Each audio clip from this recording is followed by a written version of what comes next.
A simple vista, un tanque parece muy seguro en batalla, blindaje de acero grueso y un cañón poderoso, que lo protegen de balas, metralla y fragmentos de proyectiles, comparado con los soldados de infantería marchando bajo fuego de artillería. El tripulante de tanque parece cómodo, pero cuando los motores y cañones se apagan, la ilusión se desvanece rápido, porque una de las cosas más peligrosas que podía hacer la tripulación de un tanque era intentar dormir un poco. En la Segunda Guerra Mundial, se recomendaba que la tripulación de un tanque no estuviera más de 10 horas diarias en su vehículo. Se suponía que el resto del tiempo era para descansar afuera, pero en combate, con los tanques siempre en movimiento, esto casi nunca ocurría. Las tripulaciones se mantenían cerca en caso de ataques repentinos, contraataques u órdenes de avanzar.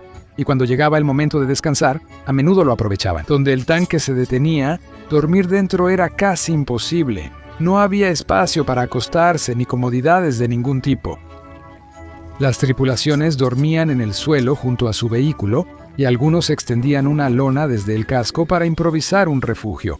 Algunos dormían en el suelo con botas y cascos como almohada. El fuego de artillería seguía, y mientras descansaban, proyectiles podían caer cerca en cualquier momento, así que debían protegerse. Algunas tripulaciones cavaban trincheras poco profundas frente a su tanque y luego lo estacionaban encima.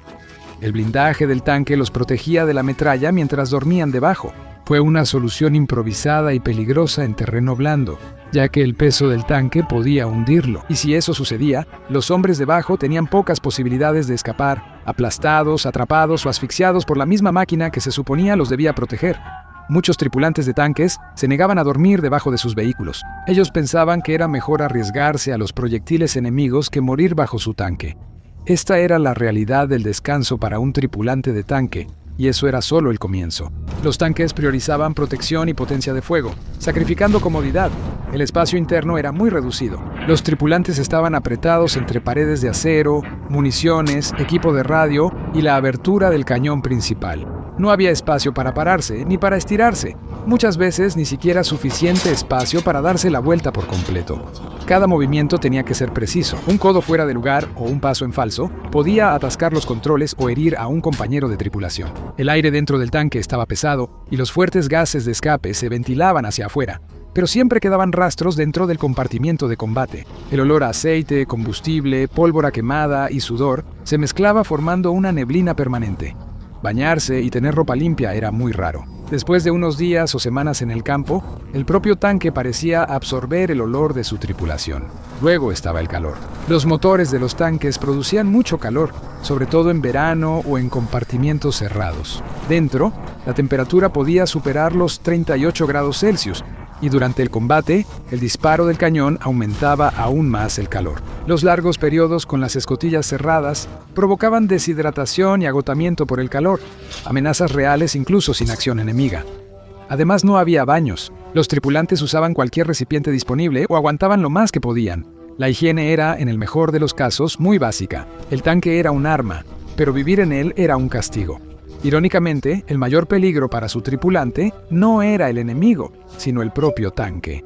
El tanque tenía interior de acero, sin acolchonado ni aislamiento. Mientras el vehículo avanzaba por terrenos irregulares, la tripulación era lanzada violentamente contra las paredes y el suelo, y sus cabezas chocaban contra la montura del cañón. Las extremidades de acero chocaban contra el equipo.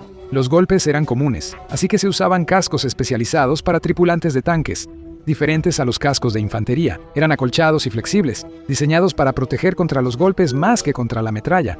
Aún así, las lesiones eran inevitables. Una parada, giro brusco u obstáculo podían hacer que un tripulante chocara contra el metal sin aviso. Cada movimiento dentro de un tanque implicaba riesgo, incluso cuando nadie estaba disparando.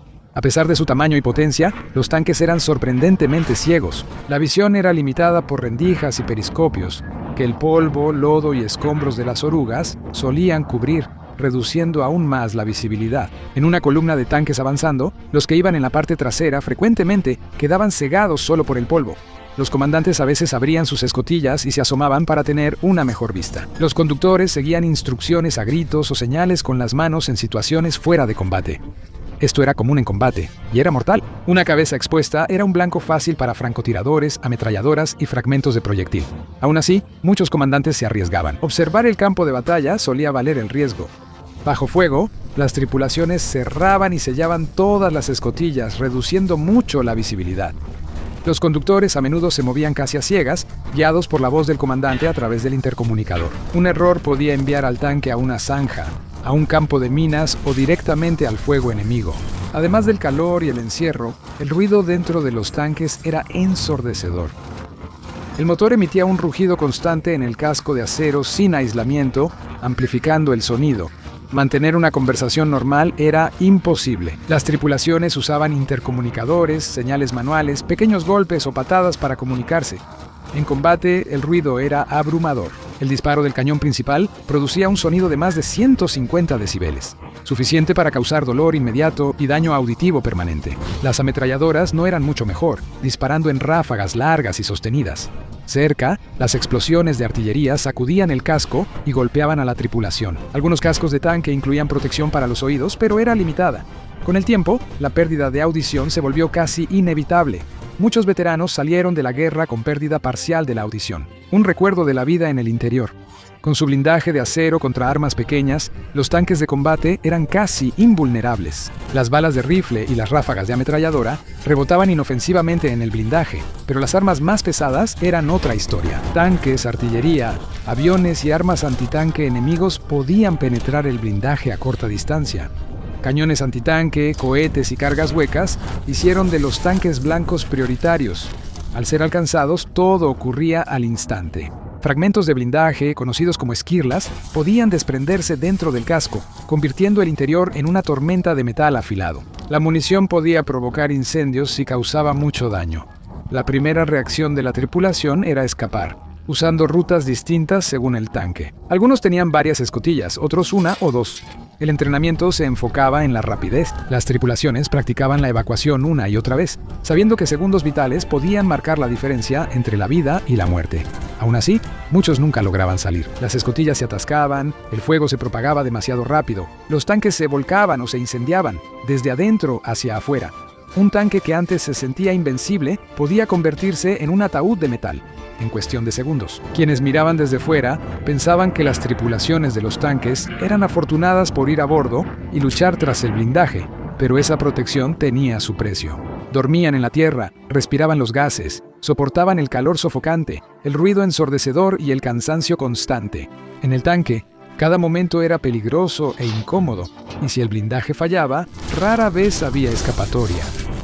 El tanque fue una de las armas más poderosas de la Segunda Guerra Mundial, pero para los hombres dentro de él, la supervivencia nunca estaba garantizada.